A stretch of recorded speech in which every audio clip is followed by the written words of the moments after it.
Merci beaucoup, monsieur le député. La parole est à monsieur Jean-Claude Rau pour le groupe écologiste. Merci Madame la Présidente. Madame la Ministre de la Santé, combien de fois avons-nous entendu ou énoncé cet objectif, reconquérir la qualité de l'eau?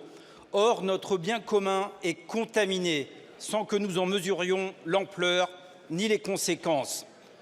Combien de plans, de programmes, de contrats, de dizaines de milliards pour ne jamais atteindre les objectifs de réduction des pesticides?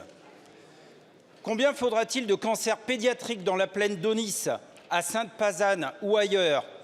Combien de cancers du sang, de la prostate, de malades de Parkinson chez nos agriculteurs et agricultrices?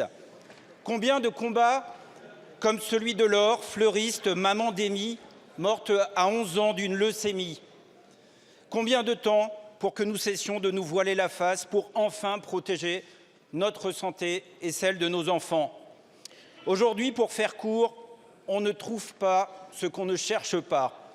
En revanche, ce que des études révèlent, ce sont des pesticides, parfois interdits depuis des décennies, dans les urines et les cheveux des enfants. Ce sont des traces de pesticides que l'on trouve dans les selles des bébés qui viennent de naître. Et que font les autorités sanitaires?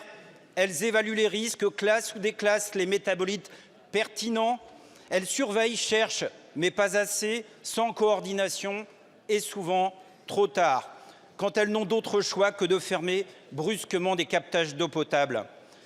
L'étude de Génération Future, présentée ce mardi, nous alerte et montre que 56 métabolites, dont une douzaine omniprésents et à risque avéré, comme le TFA, le DIPA, ne font purement et simplement l'objet d'aucun suivi. J'insiste, pas le moindre suivi.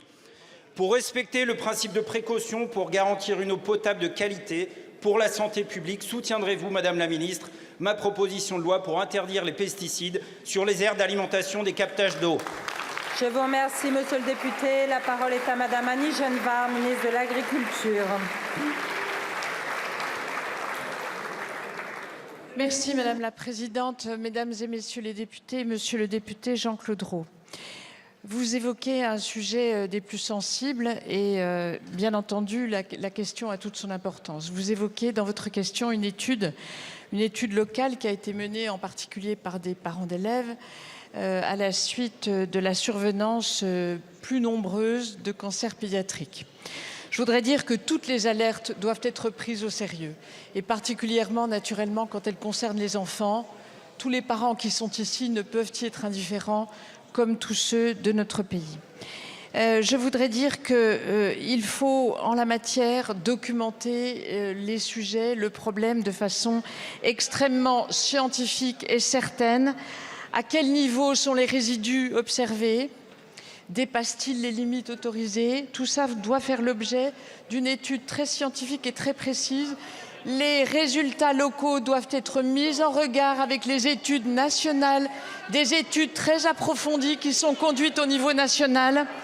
Et afin de pouvoir déterminer les bonnes réponses, il faut savoir exactement de quoi l'on parle et établir précisément les liens de cause à effet. Mais il n'empêche que la question que vous évoquez, elle est fondamentale parce qu'elle implique la santé humaine dont a la charge ma collègue ministre de la Santé. Je vous remercie, Madame la Ministre.